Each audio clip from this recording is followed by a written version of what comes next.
I'm Nathan Gusdorf. I'm the Executive Director of the Fiscal Policy Institute. We're a policy think tank that studies New York State fiscal and economic policy issues.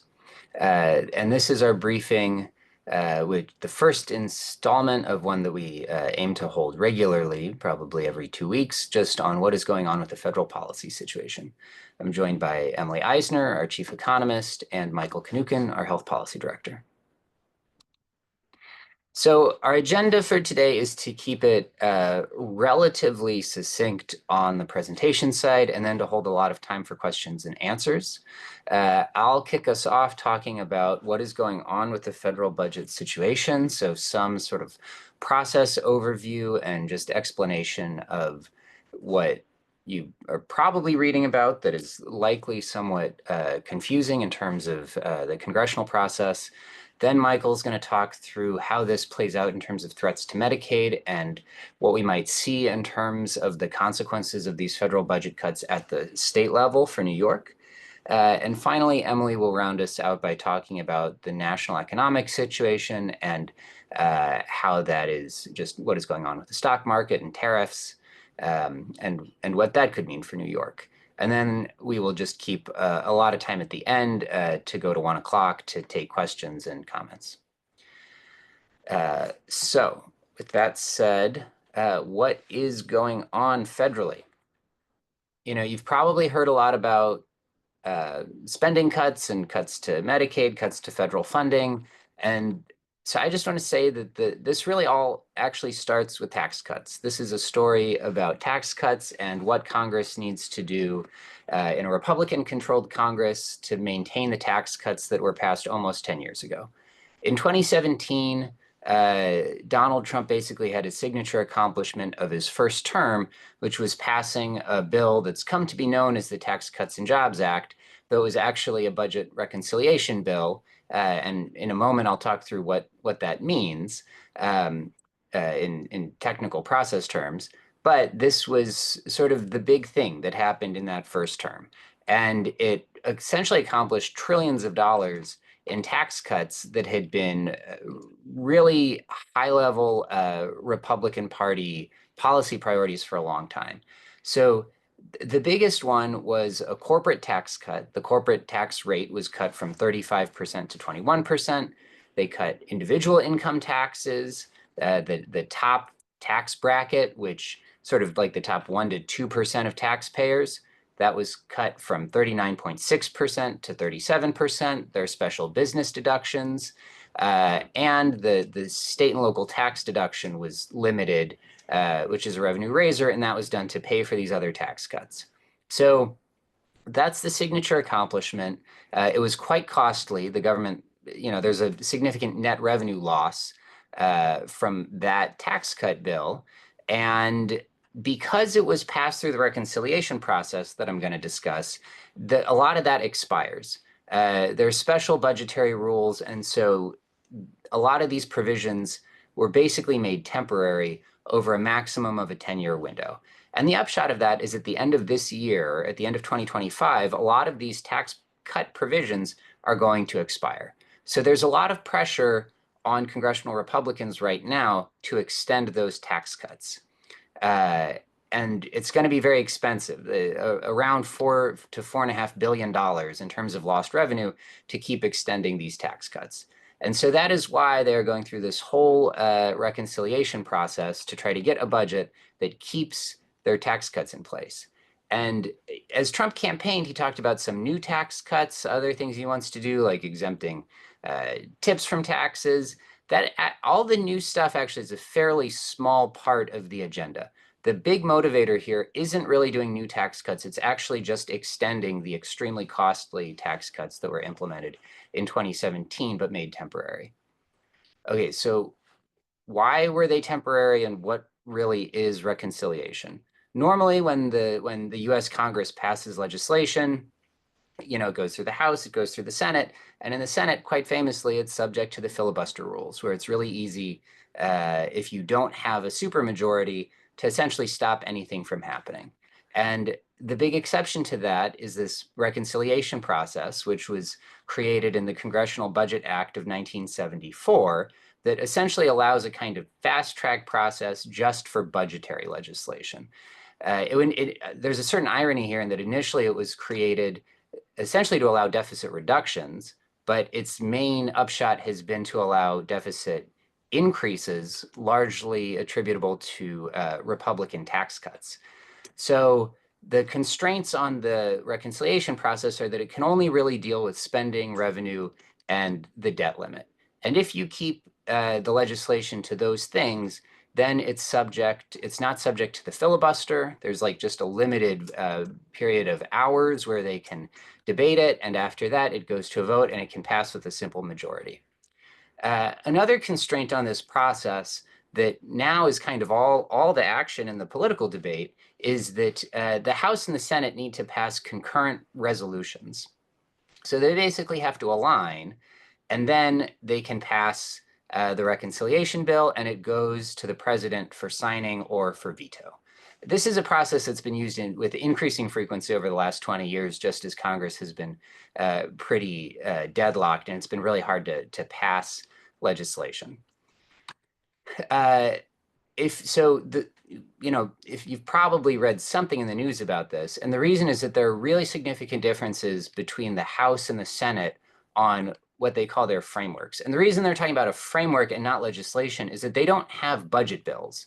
And one of the challenges in understanding the consequences of this and figuring out how it'll play out for a state is that there is no legislation that tells you what they're going to cut. Instead, they come up with sort of high-level targets of tax cut goals and spending cut goals, and then they kick it to committees to work out how to implement those recommendations.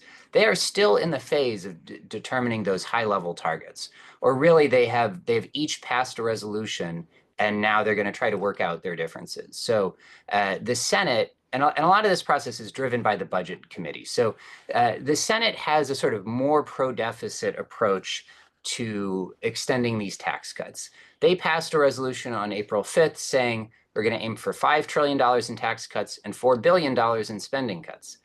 $4 billion you should think of as $0 in spending cuts, because in the context of the federal budget, that doesn't mean anything. And another important fact here is these are 10-year budget forecasts. So if you want to know the annual effect, you just divide these numbers by 10. The reason they were able to do that, it's a little bit fuzzy in terms of how the resolution works, but they've really tried hard to adopt what they call a current policy baseline. So all these tax cuts are due to expire, and normally when they look at budget legislation, they do cost estimates based on the law, and the law says these tax cuts are all going to expire, and so that means they get to assume that that they go away and the tax revenue increases starting in 2026. The Senate Republicans want to say, let's just assume that all the tax cuts stay in place and we don't have to kind of take responsibility for the multi-trillion-dollar cost of extending them. It allows them to, extend the tax cuts and increase the deficit without implementing big spending cuts. So that has been their approach to handling this tax cut extension, rather. The House, on the other hand, has a budget framework that's really influenced by a fairly small group of deficit hawks who are very opposed to just extending the tax cuts without any accompanying spending cuts. So just a few days ago, the House passed a resolution by a very narrow majority vote, committing to $4 trillion in tax cuts and $1.5 trillion in spending cuts. But to be clear, those are minimums, and so they just work within those bounds, but they could come up with, if they want to do more tax cuts and they want to do more spending cuts, that still meets the framework goals. The mechanism of this is that it's really run through the committees. So the most important decisions will be made in the tax writing committees, which are the Ways and Means Committee in the House and the Finance Committee in the Senate. They get a target, like do $5 trillion in tax cuts, and then they decide which taxes they're actually going to extend or which tax cuts. But remember, at the end of the day, it all has to get reconciled. The real action in the spending cuts is then they direct these other committees to find spending reductions. So the biggest one is an $880 billion instruction for spending reductions in the Committee on Energy and Commerce, which is responsible for Medicaid. The Committee on Agriculture, which oversees food stamps, is instructed to reduce spending by $230 billion. The Committee on Education and Workforce is instructed to reduce spending by $330 billion. Again, that's over 10 years. So this basically adds up to the bulk of the House spending reduction objectives. And the last point I'll make here is that even though the Senate has adopted a framework that says they won't really seek spending cuts, they know that they're not going to be able to get this reconciliation through unless they can appease the deficit hawks in the House. And so they verbally signaled to the House that even though they aren't really in their resolution, they don't have any spending cuts, that they're going to try to achieve a similar $1.5 trillion in spending reductions.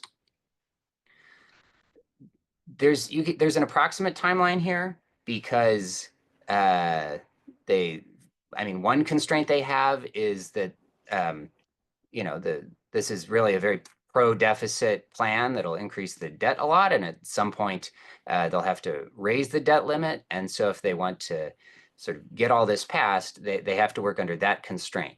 Beyond that, there's a lot of flexibility, but what they're aiming to do is end this period of getting the committees to sort of flesh out those targets by mid-May, report it out, vote on it, and then potentially in early summer in June actually get the budget done. So it's possible that in 1 to 2 months that we will really know how this is all going to bottom out.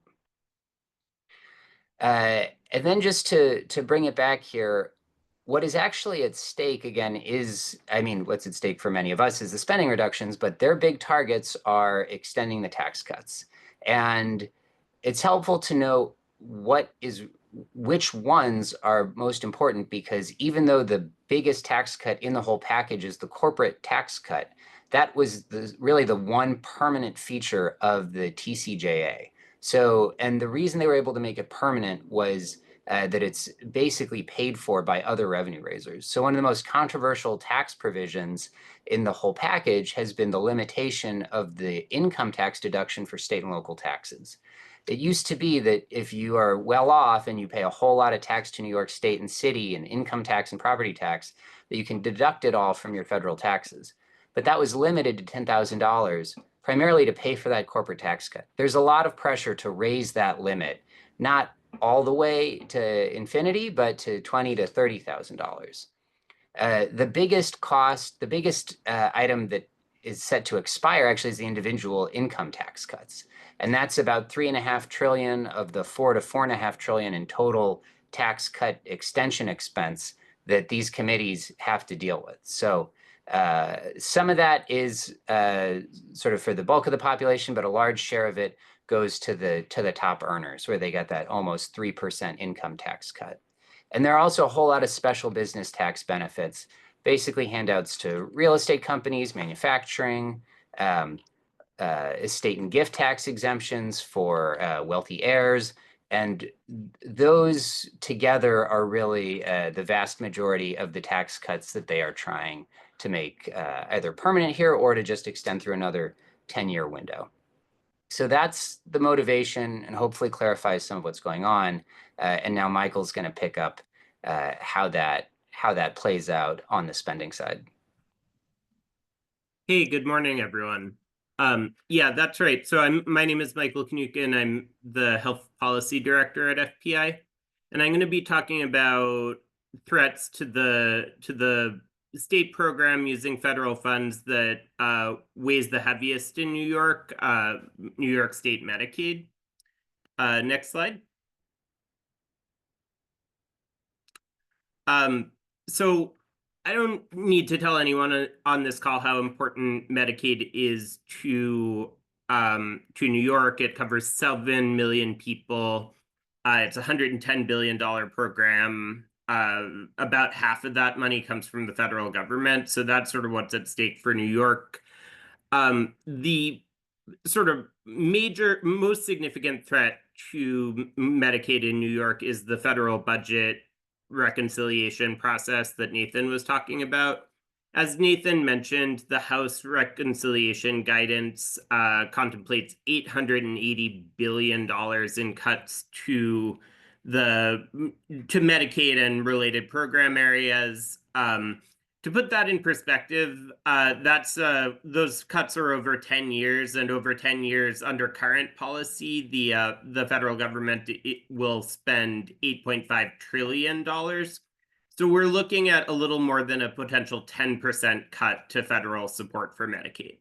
The Senate guidance is much, much lower, just $4 billion. The Senate has been more hesitant to commit to really gigantic social spending cuts. There's been a good amount of concern also among moderate swing House members about deep Medicaid cuts. This is because Republicans are starting to recognize that Medicaid serves many constituencies that are really electorally significant and significant to them. Half of Medicaid spending goes to seniors and people with disabilities. Medicaid spending is crucial to keeping rural hospitals open.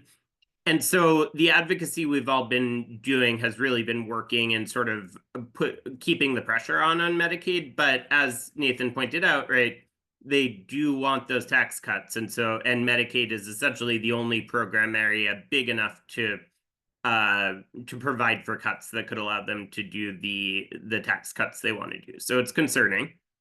Next slide. In terms of specifics, right, like sort of what specific Medicaid programs could see cuts in New York State or nationwide, Republicans have mostly shied away from offering sort of specific cuts, saying, you know, this particular group of people will lose benefits, or we don't want to cover these benefits. The plan is rather to sort of decrease the overall pot of money that states have to work with, and then let state policymakers make those tough decisions. And so mechanisms the federal government is looking at to shrink that pot include changes to the federal match for Medicaid, you know, looking at reducing the match for the ACA expansion population, stuff like that. And then provider tax reform, which I'll talk a little bit more about what that is. The only specific cut that's been floated pretty aggressively so far within the reconciliation process is work requirements. And I'll also talk a little bit about that. So next slide. I wanted to really flag the issue of provider taxes as we head into reconciliation, because they're an obscure piece of Medicaid financing and policy, one that might sometimes slip under the radar, but they could be really, really damaging to Medicaid programs, both nationwide and in New York. So provider tax basically means a state levies a tax on healthcare providers, so on hospitals or nursing homes or MCOs, you know, as the case may be, and then spends that money back through Medicaid. And because it's Medicaid spending now, it gets a federal match. So what you're doing is you're taking money from the healthcare sector, putting it back into the healthcare sector, and then increasing the total amount of money you get because of that federal match. This sounds obscure, and it can sound a little sketchy even to some people, but it's an extremely common and very old form of Medicaid financing. Every state besides Alaska, for some reason, uses provider taxes to fund its Medicaid program. And many states have more than one. So 39 states have at least 3 provider taxes. In New York, we have a bunch of provider taxes. One of them is HICRA, which taxes hospitals and insurance and generates about $5 billion for safety net hospitals in general Medicaid revenue. We have a nursing home tax. And then we have the MCO tax that was passed in last year's budget and recently implemented. Now, that one, it was unlikely to be renewed even if Kamala Harris had won, right? It was a special case in a way. But HICRA and the nursing home tax are seriously threatened. Now, what Republicans are planning to do here isn't totally clear. but they would struggle to sort of ban provider taxes entirely because every state in the country besides Alaska uses them, and they've been around for a lot of years. And so they're more likely to sort of restrict how states can use them or how much match can be generated, and it's hard to predict how much money that could put at risk. So next slide. The other issue that has been coming up a lot with Republicans is work requirements for Medicaid.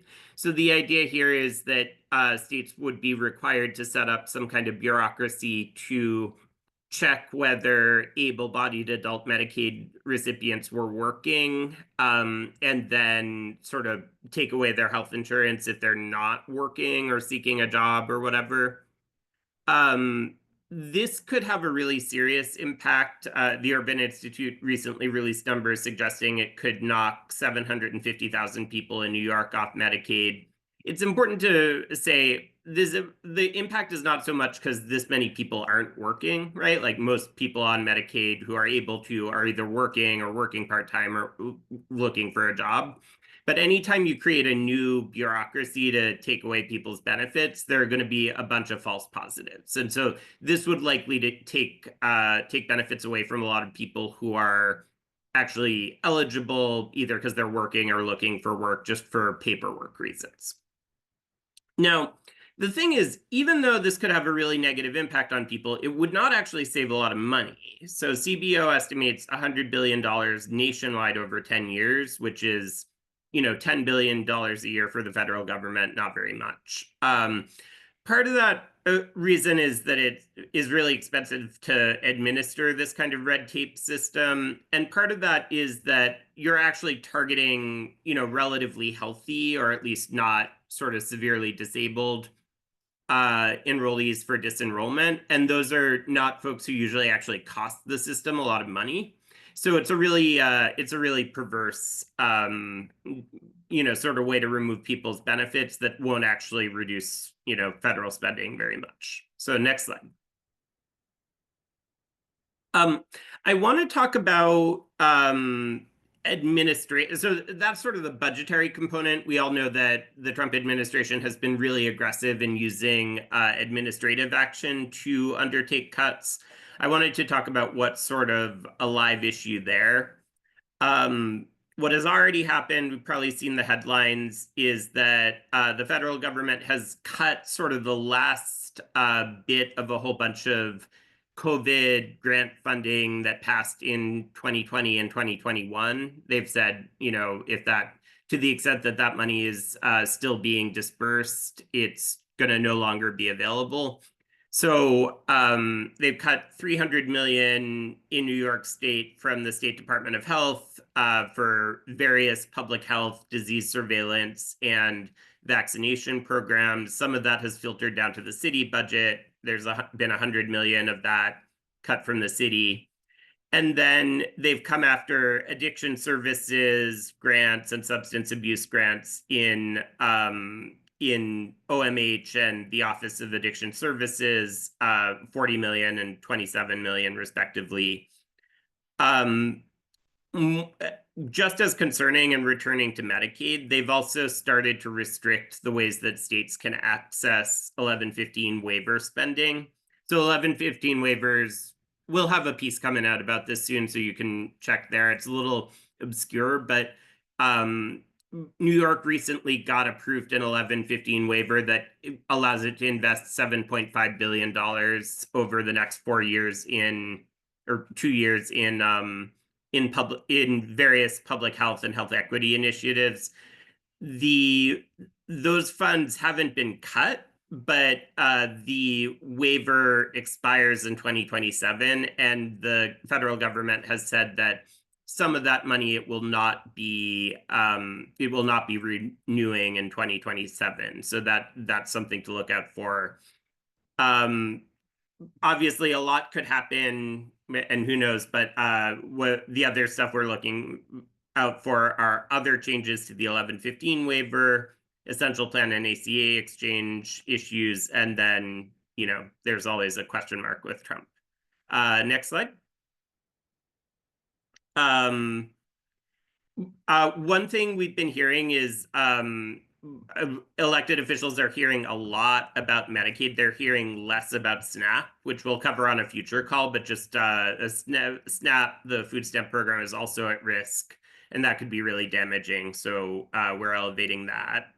And then there are other administrative cuts that have already been made to emergency funding, which was used both for to support migrants and also for flood protection. And there are growing threats to Head Start and other education funding. So we'll be covering all that on future calls, but just wanted to flag. And now I will kick it to Emily. Hey everyone. Yeah, my name is Emily Eisner. I am the chief economist at the Fiscal Policy Institute. And as Nathan said, we want to save a lot of time for questions and answers. So I'm going to move a little bit quickly through some of the economic risks. But yeah, feel free to, ask a question later if I haven't been clear about something. Okay, Nathan. Okay, so I assume that most of you have, seen in the news or on social media or heard through friends or whatever that the stock market took a big plunge at the beginning of April and then sort of came back. There's been a lot of volatility around the tariff announcement that the President Trump made on April 2nd. This reflects that tariff policy and specifically the tariff policy that was announced is a huge major upheaval to sort of global trade and financial markets. Nathan, let's keep moving here.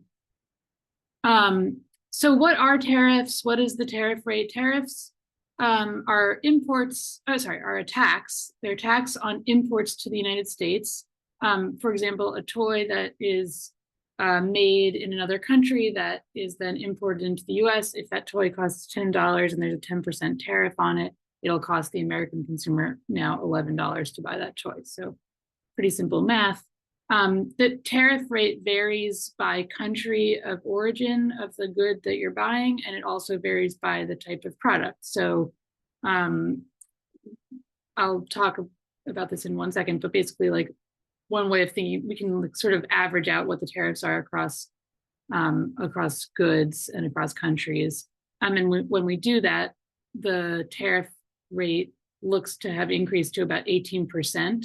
And that's including any substitution that American consumers might do. So maybe if, now the tariff rates on Chinese goods are either 125% or higher, let's say we substitute away from Chinese goods significantly. Even when we model that in, the average tariff rate now is about 18%. And that's the highest it's been since 1935. Here's a chart showing the increase in the last month. The purple line is the historical average, and then this yellow increase at the end is just the recent announcements by the federal government. Okay, so what can we actually expect to be the impact of this tariff policy? First of all, there's a possible recession this year. Forecasters and economists are putting the likelihood of a recession at between 50 and 60% right now. And that's including the possibility that the tariff policy goes away entirely. So it's totally possible that the federal government or the Trump administration will just sort of back off of the tariff agreements. They'll probably claim they made some deals that help the United States, but likely they'll just sort of end back where we started. If the tariffs stay in place, the likelihood of a recession is higher than 60%. It's very likely.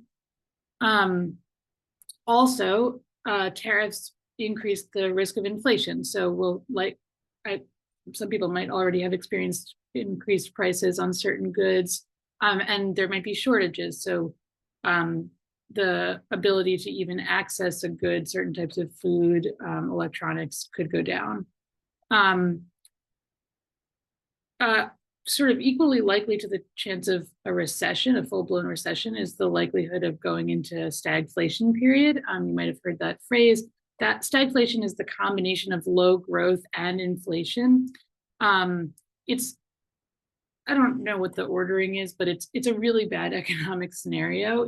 Just imagine, like, you're not getting there's not economic growth that's sort of boosting the amount of available goods, the amount of housing, let's say, but we still get inflation because of like a spiraling in price costs. So that's a bad scenario that could also occur. There's a lot of uncertainty right now. There's a lot of policy uncertainty, and that makes it hard to know exactly what's going to happen. And it's also a problem for the economy itself. When there's uncertainty, it makes it hard for businesses to invest. It makes it hard for people to make decisions rationally about what to do with themselves. Maybe you were planning on moving, maybe you were planning on changing jobs. All of these things are probably likely to be delayed because of all the uncertainty around us. So that creates an additional problem in the economy. And then, well, my final point on that slide was that the US is sort of losing international trust, which is, again, another problem for the US economy, and specifically can affect the value of the dollar, which has decreased in value since the start of the Trump administration, and the value of US debt. Okay, Nathan, you can. I want to take a minute to talk a little bit about the federal debt. The federal debt is high, both during the Great Financial Crisis, so in 2008, and during COVID. The federal debt increased because we did a lot of basically good policy to protect the US economy, and we did a lot of good spending. And coming out of COVID, inflation and cost of living have been a major issue, but some of the spending that was done did really important things to protect people and to keep the economy afloat. So we want to be able to protect the ability for the US government to spend money in the long run. And there's sort of a debate about whether the level of debt and at what level of debt is too much debt. I don't really want to take a stance on that question right now. I think that the important point is that we want to protect the ability for the government to spend money, and we want to protect the important programs that we have, such as Medicaid, and the ability to do stimulative policy if there is a recession. And the point that I'd like to make is that the Trump administration, via cutting taxes and via being like very reckless with the financial system, is weakening the United States' ability to spend money in the long run. And that's happening, both via taxes and by not being sort of careful about the value of the dollar and the exorbitant privilege that the US holds as sort of the country with the US dollar being the safe reserve currency that it currently is. So this is something that I'm just raising to people's attention, that we should be aware of as a risk to the US economy. Okay, so let's bring it to New York. So previous work that FPI has done shows that the New York economy at the end of 2024 and still has been growing the slowest amongst the slowest states in the United States. We're in the bottom 6 states for growth since the start of the pandemic. Inflation has also stayed higher in New York than in the rest of the country. So we have like about 4% inflation in New York City. That is significantly higher than the US as a whole. So if we see a recession, New York is sort of starting in a relatively worse place. And as I just said, recession risk is relatively high right now, which would cause high unemployment. It would also decrease revenue to the state and to the localities in the state. The New York City Comptroller just released a report yesterday citing that the revenue decline could be as high as 10%. Another thing that the Fiscal Policy Institute has written about recently is that New York's unemployment insurance program is underfunded and sort of in a state of needing significant reforms, which is a heightened issue given that we might be headed into a recession. Other major policy issues that are affecting the New York State economy include deportations of immigrants or even legal immigrants.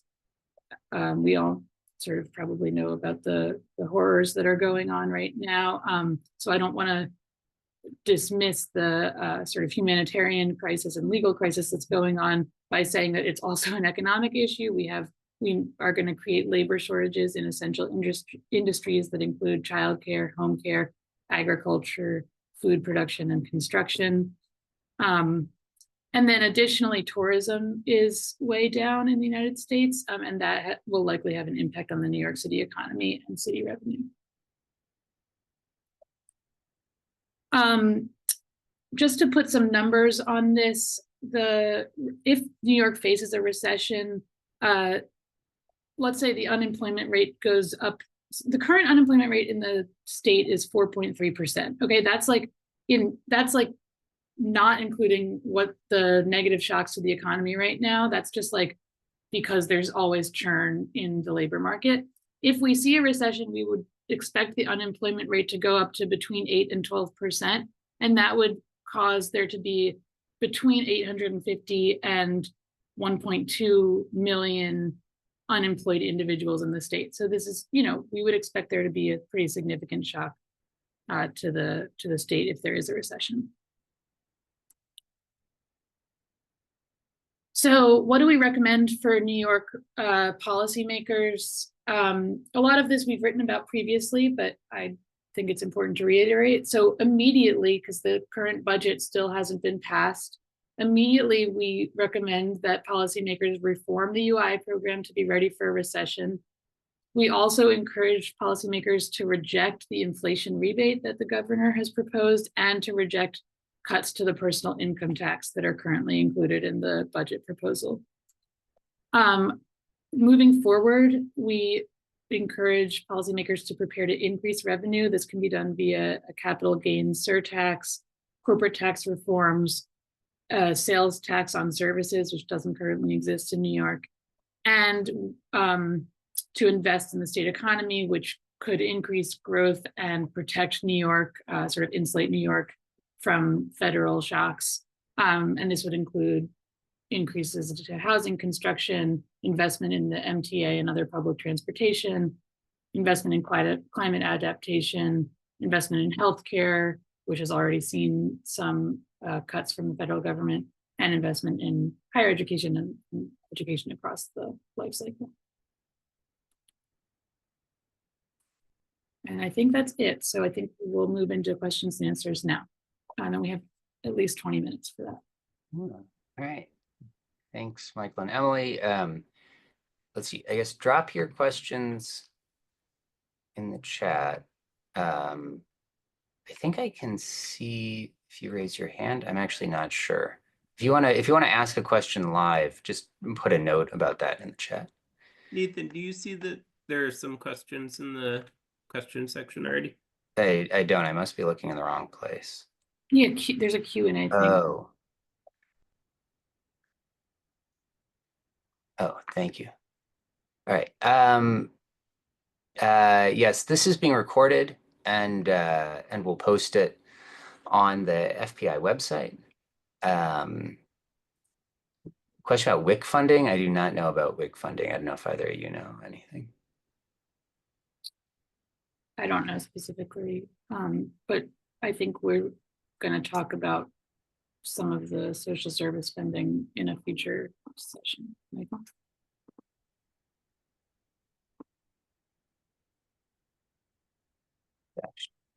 Telling me the chat is disabled. Michael,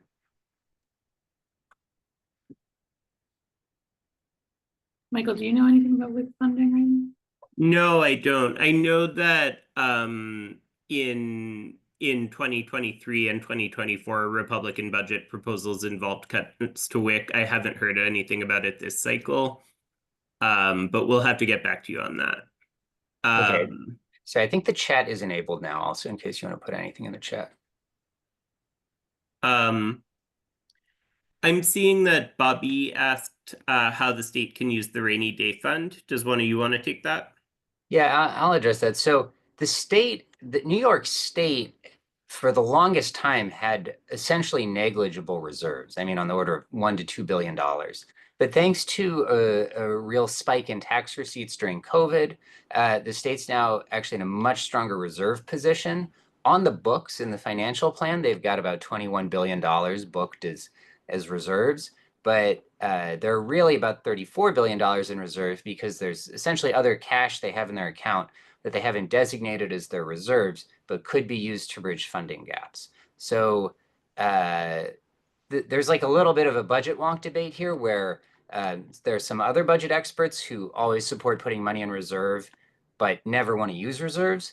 We support putting money in reserve, but then being prepared to use reserves. So this is a very appropriate time for the state to prepare to deploy, really billions of dollars to bridge funding gaps, with the caveat that that would have to be an explicitly sort of temporary solution, and they may need to look to other revenue measures to fill those gaps.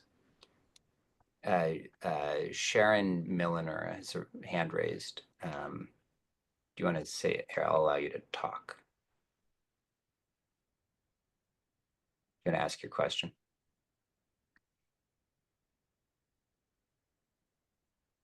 No. Okay. There are a bunch of questions in the Q&A. Yeah, moving through. There was another question about what the effect of the tax cut bill, of the total expected impact on the state and the city. It's in a way, it's really hard to say because of that structure where the committees determine the spending cuts and then it all flows through. But if you use really like ballpark numbers, it's probably on the order of 10 to 15, maybe up to $20 billion in annual funding reductions. That's we get about $90 billion in federal funding. It contributes to a state budget of about $250 billion. And so that's a really substantial loss of funding, needless to say. But it's actually not, like our view, which we've written in some other places, is that the state does have a recourse. It's not like it's $200 billion out of a $250 billion budget.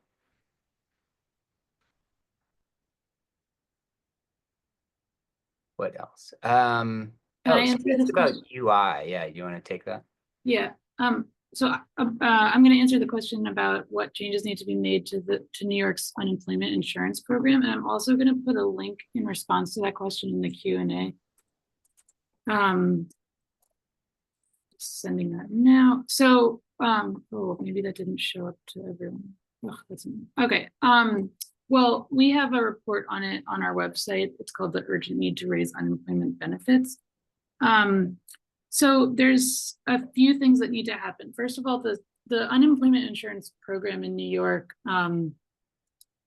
needs to increase the benefit level for unemployed New Yorkers. There's like a couple reasons for this. One is that maybe statutorily it's just set a little bit too low, but the other reason is that it's a bit complicated, but basically we're in debt to the federal government because the program is underfunded, like chronically underfunded. It's been considered insolvent since 1974 and been like outright in debt to the federal government since 2020. And when we're in debt to the federal government, we can't increase the maximum benefit rate. So the maximum benefit is currently set at $504 per week, which is the equivalent to roughly $26,000 a year, which is a poverty wage. So if we weren't in debt to the federal government, that maximum benefit would have increased to about $840 per week, which is, I think, roughly a little bit over $40,000 a year. Still low, but not sort of total poverty levels. So one thing that needs to happen is that the New York needs to figure out how to pay off this debt to the federal government, and they can do that in a variety of ways with funds that they already have. And at the same time, they need to fix the chronic insolvency in the system by reforming the way that by basically expanding the tax base that they use to be all wages. It's a little bit in the weeds to discuss why they undertax so much. Nathan, if you want to explain it, you're welcome to, but basically it's an underfunded program that needs to broaden its tax base. And if it does that, it can increase the benefit rate and expand who they give benefits to, which are the ultimate goals of reforming the program. Yeah, part of the funding problem is that it essentially has this very antiquated structure that goes literally back to the 1930s, where the tax is only on a small share of wages. And when that was originally created, it pretty much covered all wages, but it just hasn't kept up with wage growth over time because there can be resistance to raising taxes, and so now the tax is only imposed on about 1/7 of all wages paid, so it's really not adequate to support the funding needs. There are a few Medicaid questions Yeah, I was in gonna the say chat. I what. can sort of zip through them. Yeah. So Chris Henrichsen asks about specific FMAP reduction. So FMAP is the federal match level for states, and it varies by state, but also by sort of Medicaid beneficiary category. There have been some Republican proposals early on to do cuts to match that would really aggressively target New York. One of them would be New York sort of general match right now is 50% because we're a relatively wealthy state. Poorer states can have up to a 75% match. There were proposals to reduce that to 43%, which would have been many billions of dollars. Have also been proposals to reduce the match for adult Medicaid enrollees who are enrolled through the ACA expansion. That would be, a $10 billion hit to New York. We haven't heard a lot about those cuts that kind of target blue states in recent coverage, I think because, the congressional majority in the House depends on a whole bunch of Republican legislators from states like New York and California, and it would be pretty hard to hold together a majority like that while attacking them, but it's a real risk. Sharon Milliner asked about the MCO tax. So the MCO tax was implemented in New York State in January. It is a tax that falls essentially exclusively on Medicaid MCOs and then is spent back into Medicaid. So there are no losers in New York State from the MCO tax. It's a pure boon to the state. It doesn't tax anyone's private health insurance or anything. It's projected to generate about $3.7 billion over the next 3 years. And again, so far, HHS hasn't tried to withdraw approval for that. And so, yeah, we're hopeful it will stick around, but it won't be renewed. Michael Kink asks about cuts targeted to New York. So if New York just sort of got a pro rata slice of the $880 billion in Medicaid cuts over 10 years, it would see cuts of about $10 billion a year that would then have to be made up through state funds. So it's a really significant hit. It's about $400 per state resident of cuts. It's a big deal. And the other thing I would say is Republicans have tried to describe these cuts as focusing on, as protecting the most vulnerable Medicaid beneficiaries, sort of only targeting waste, fraud, and abuse or, loafers on Medicaid or whatever. There's really no way to cut Medicaid without impacting people with disabilities, elderly people, people who are very ill and unable to work, and children.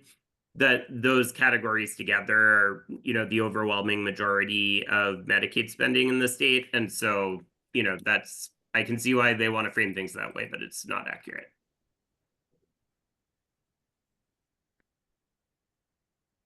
And I think that cuts it. There are a couple of questions about timeline here and sort of when cuts would start impacting the states. Does one of you want to speak to that?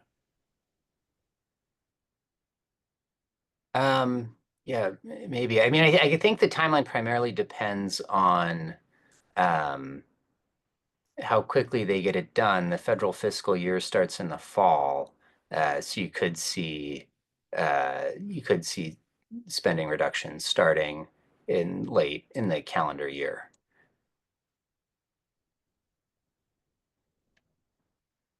Oh, right. Child tax credit. I'm actually not sure. I don't know the answer to the child tax credit question. I don't know if either of you do.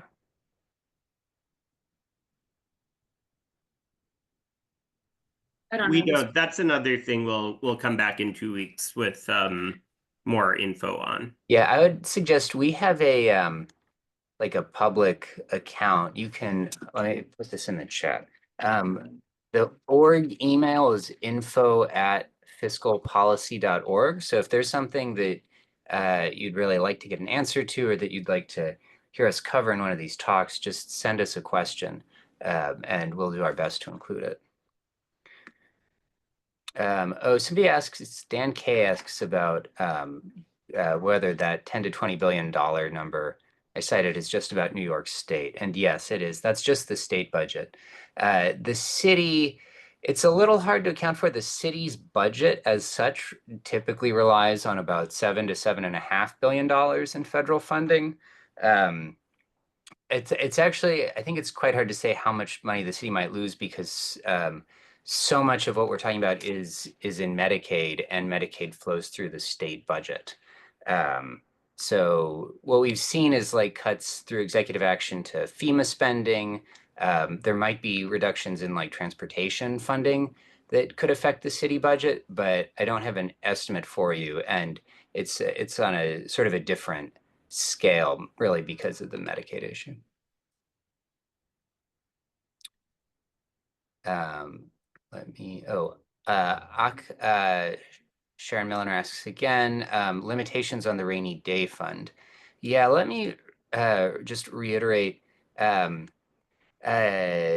state has all this money in reserve. They will always say that the reserve can only be used for one-time spending, meaning you wouldn't use reserves to say hire more employees because that's like a permanent increase in your payroll expense, and your reserves aren't a permanent revenue source, it's a one-time revenue source.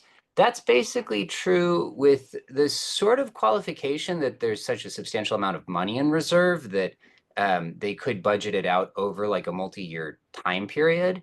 But the use of reserves would have to be paired with a longer term fiscal strategy. And that's why we also talk a lot about revenue raisers and what the state might be able to do or be obligated to do in order to come up with permanent revenue streams.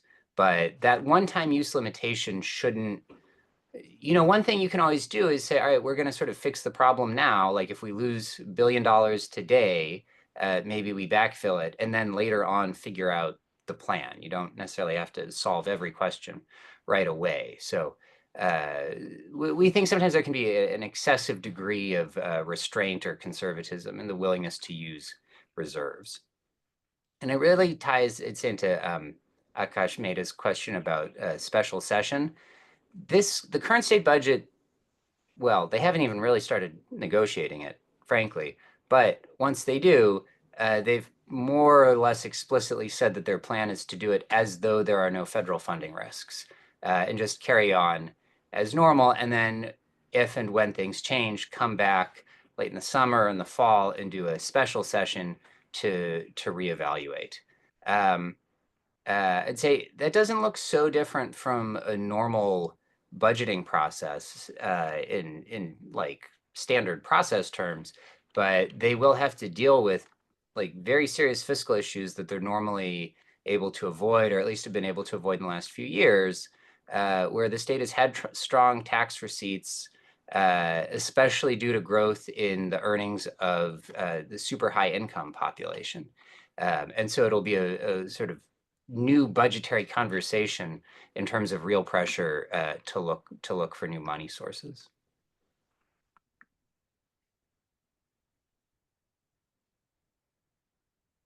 All right, have we missed anything? Oh, Patrick Lyons asks about the total.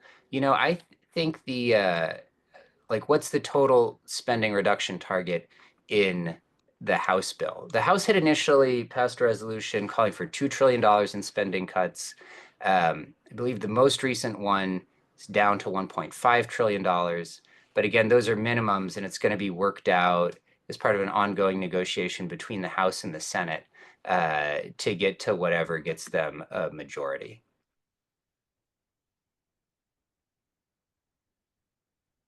There are other questions that either of you want to answer?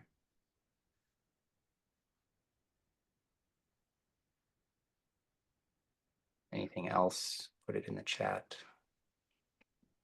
This is kind of an interesting question. So when I said there's precedent for major federal cuts to welfare spending, maybe there is. I don't really have a good answer to that. What we have seen is in 2021, it looked like we were going to have a really substantial revenue loss due to COVID. And the state raised taxes on the top earners, partly for a number of reasons, but partly to sort of preempt some of those concerns or the potential lost revenue.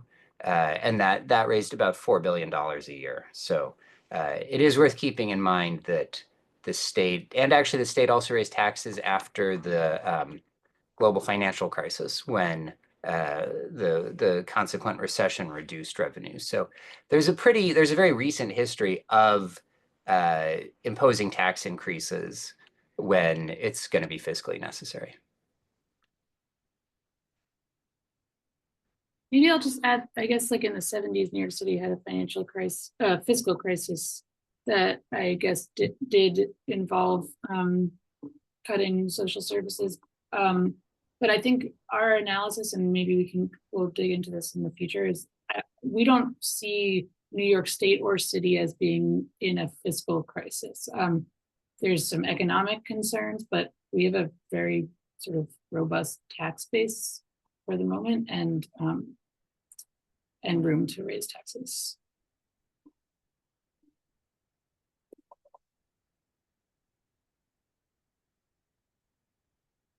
Oh, this is an interesting question. I don't know if we can answer it. Are New York legislators more concerned with SALT or Medicaid cuts? I would point out to any federal elected official representing Long Island that the two issues should be considered as tightly linked. Medicaid in New York is partially funded by county governments. Those county governments are funded by property taxes. If, to Emily's point, right, like if we see major federal cuts, there will be enormous pressure, and we will certainly support raising taxes in New York. And so, legislators that are chiefly focused on keeping taxes low, should also resist Medicaid cuts. Yeah, I guess I would riff on that a little bit and just say that for our congressional delegation, especially the Republicans, they're, I say this not sympathetically, but in a sense, they're between a rock and a hard place, and that they really, like, it's such a big Republican policy priority to extend those tax cuts, but they have so many constituents who are on Medicaid that there's the sort of difference between increasing the SALT cap and cutting Medicaid, even though they're both very desired by constituents, is that currently the SALT limitation is so low that it wouldn't be a change to the status quo if the SALT cap isn't raised. Whereas if people start getting kicked off Medicaid or hospitals lose funding, you would see a really material change from sort of the present baseline. So I think the Medicaid campaigning has been fairly effective in signaling to our members of the House that it would be pretty bad for them if they saw significant cuts. It's 1:30. I just want to say it's to the question about strategy for lining up a thoughtful response on the state level without infighting between and across the nonprofit sector. I don't know. I mean, there's many issues that would cause infighting across and between different actors. But I think many of the recommendations that we have spoken about today at the state level, I think are